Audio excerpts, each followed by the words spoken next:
নমস্কাৰ অন্য এটি নতুন ভিডিঅলৈ সকলোকে স্বাগতম জনাইছো আজি আমি প্ৰিপজিশনৰ ওপৰত দ্বিতীয় পাৰ্টটো আলোচনা কৰিম আগৰ পাৰ্টটো যদি এতিয়াও চোৱা নাই লিংক ডেসক্ৰিপচনত আছে চাই ল'ব পাৰিব আৰু যিসকলে মোৰ চেনেলটোলৈ নতুনকৈ আহিছে চেনেলটো সাবস্ক্ৰাইব কৰি দিব আৰু ভিডিঅসমূহৰ নটিফিকেশন পাই থাকিবলৈ কাষতে থকা বেল আইকনটো প্ৰেছ কৰিবলৈ নাপাহৰিব বলক তেন্তে বেছি পলম নকৰাকৈ আজি আমাৰ ভিডিঅটো আৰম্ভ কৰো প্ৰথমতে আছে এপ্লাই এই এপ্লাই শব্দটোৰ লগত সাধাৰণতে দুটা প্ৰিপজিশন ব্যৱহাৰ কৰা হয় টু আৰু ফৰ এপ্লাই টু আৰু ফৰ এতিয়া চাও হকচোন আমি কেতিয়া এপ্লাই টু ব্যৱহাৰ কৰিম কেতিয়া এপ্লাই ফৰ ব্যৱহাৰ কৰিম কোনো ব্যক্তি বা কৰ্তৃপক্ষলৈ দৰখাস্ত কৰাৰ অৰ্থত এপ্লাই টু ব্যৱহাৰ কৰা হয় কোনো ব্যক্তি বা কৰ্তৃপক্ষলৈ যেতিয়া দৰখাস্ত কৰা হয় তেতিয়া এপ্লাই টু ব্যৱহাৰ কৰা হয় উদাহৰণত চাও হকচোন হি এপ্লাইড টু দা ইউনিভাৰ্সিটি ইয়াত কোনো চাকৰিৰ কাৰণে এপ্লাই কৰাৰ কথা কোৱা নাই ইয়াত ইউনিভাৰ্সিটিলৈ দৰখাস্ত কৰাৰ কথা কৈছে গতিকে ইয়াত এপ্লাইৰ লগত প্ৰিপজিশন বহিছে টু কোনো ব্যক্তি বা কৰ্তৃপক্ষলৈ দৰখাস্ত কৰাৰ অৰ্থত এপ্লাই টু ব্যৱহাৰ কৰা হয় তাৰ পিছত চাও হকচোন আনহাতে চাকৰি বা কোনো বস্তুৰ বাবে দৰখাস্ত বা আবেদন কৰাৰ অৰ্থত এপ্লাই ফৰ ব্যৱহাৰ কৰা হয় চাকৰি বা কোনো বস্তুৰ বাবে দৰখাস্ত কৰা বা আবেদন কৰাৰ অৰ্থত ব্যৱহাৰ কৰা হয় এপ্লাই ফৰ উদাহৰণত চাও হকচোন I applied for the post of a teacher ইয়াতে টিচাৰ পোষ্টৰ কাৰণে এপ্লাই কৰাৰ কথা কৈছে হেইবাবে এপ্লাইৰ লগত প্ৰিপজিশন বহিছে ফৰ কোনো চাকৰি বা কোনো বস্তুৰ বাবে দৰখাস্ত বা আবেদন কৰাৰ অৰ্থত এপ্লাইৰ লগত প্ৰিপজিশন ব্যৱহাৰ কৰা হয় ফৰ আনহাতে কোনো ব্যক্তি বা কৰ্তৃপক্ষলৈ দৰখাস্ত কৰাৰ অৰ্থত এপ্লাইৰ লগত প্ৰিপজিশন ব্যৱহাৰ কৰা হয় টু দুই নম্বৰত আছে লিভ লিভ শব্দটোৰ লগত সাধাৰণতে দুটা প্ৰিপজিশন ব্যৱহাৰ কৰা হয় অন আৰু বাই লিভ অন আৰু বাই এতিয়া চাও হকচোন লিভ অন আমি কেতিয়া ব্যৱহাৰ কৰিম লিভ বাই কেতিয়া ব্যৱহাৰ কৰিম কোনো খাদ্য বস্তুৰ ওপৰত নিৰ্ভৰ কৰি জীয়াই থকা অৰ্থত লিভ অন হয় যেতিয়া আমি কোনো খাদ্য বস্তুৰ ওপৰত নিৰ্ভৰ কৰি জীয়াই থাকো তেতিয়া লিভৰ লগত প্ৰিপজিশন বহিব on the cow leaves on grass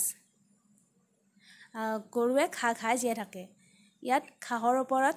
নিৰ্ভৰ কৰি জীয়াই থকা বুজাইছে হেইবাবে লিভৰ লগত প্ৰিপজিশন বহিছে অন তাৰ পিছত চাও হকচোন আনহাতে কোনো জীৱিকা বা মাধ্যম বুজালে লিভ বাই ব্যৱহাৰ কৰা হয় কোনো জীৱিকা বা মাধ্যম বুজালে তেতিয়া লিভৰ লগত প্ৰিপজিশন বহে by the old men live by begging ইয়াত কৈছে যে বুঢ়া মানুহজনে ভিক্ষা কৰি জীৱন নিৰ্বাহ কৰে ইয়াত জীৱিকাৰ কথা কোৱা হৈছে হেইবাবে লিভৰ লগত প্ৰিপজিশন বহিছে বাই কোনো জীৱিকা বা মাধ্যম বুজালে লিভৰ সৈতে প্ৰিপজিশন ব্যৱহাৰ হয় বাই আনহাতে কোনো খাদ্য বস্তুৰ ওপৰত নিৰ্ভৰ কৰি জীয়াই থকা অৰ্থত লিভৰ সৈতে প্ৰিপজিশন ব্যৱহাৰ কৰা হয় অন তিনি নম্বৰত আছে এগ্ৰি এগ্ৰি শব্দটোৰ লগত দুটা প্ৰিপজিশন ব্যৱহাৰ কৰা হয় উইথ আৰু টু এতিয়া চাও হকচোন আমি কেতিয়া এগ্ৰি উইথ ব্যৱহাৰ কৰিম কেতিয়া টু ব্যৱহাৰ কৰিম কোনো ব্যক্তিৰ সৈতে একমত হোৱা অৰ্থত এগ্ৰি উইথ ব্যৱহাৰ কৰা হয় যেতিয়া কোনো ব্যক্তিৰ সৈতে একমত হোৱা হয় তেতিয়া এগ্ৰি শব্দটোৰ লগত প্ৰিপজিশন বহে with father agreed with me on this point ইয়াত ব্যক্তিৰ সৈতে একমত হোৱা অৰ্থ বুজাইছে ইয়াত কৈছে যে ফাদাৰ এগ্ৰিড উইথ মি কৈছে যে দেউতাই মোৰ সৈতে একমত হৈছে গতিকে ইয়াত এগ্ৰি শব্দটোৰ লগত প্ৰিপজিশন ব্যৱহাৰ কৰা হৈছে উইথ কোনো ব্যক্তিৰ সৈতে একমত হোৱা অৰ্থত এগ্ৰি উইথ হয় তাৰ পিছত চাও হকচোন কোনো প্ৰপ'জেল প্লেন এডভাইচ সাজেশন আদিৰ সৈতে সন্মতি দিয়া বা নিদিয়া অৰ্থত এগ্ৰি এট হয় কোনো প্ৰপ'জেল প্লেন এডভাইচ সাজেশন আদি দিয়াৰ সৈতে সন্মতি দিয়া বা নিদিয়া অৰ্থত এগ্ৰি এট হয়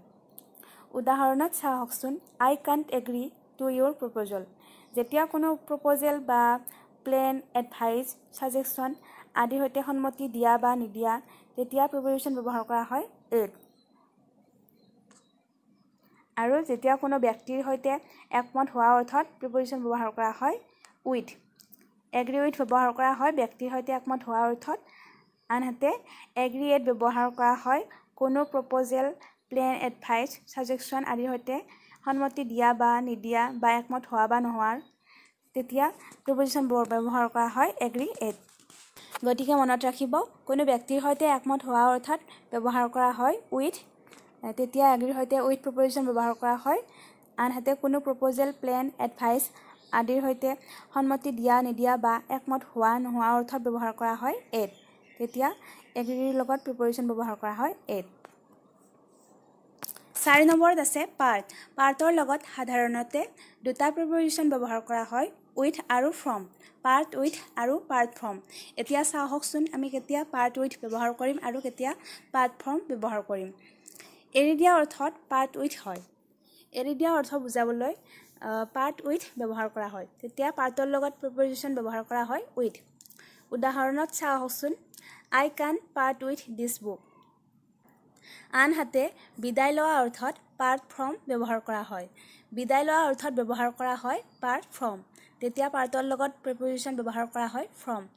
উদাহৰণত চাওকচোন the two friends parted from each other at the airport ইয়াত বিদায় লোৱাৰ কথা কোৱা হৈছে সেইবাবে পাৰ্ট শব্দটোৰ লগত প্ৰিপজিশ্যন ব্যৱহাৰ কৰা হৈছে ফ্ৰম গতিকে আজিৰ ভিডিঅ'টোত ইমানখিনি আছিল ভিডিঅ'টো চাই কেনে পালে কমেণ্ট বক্সত জনাবলৈ নাপাহৰিব ধন্যবাদ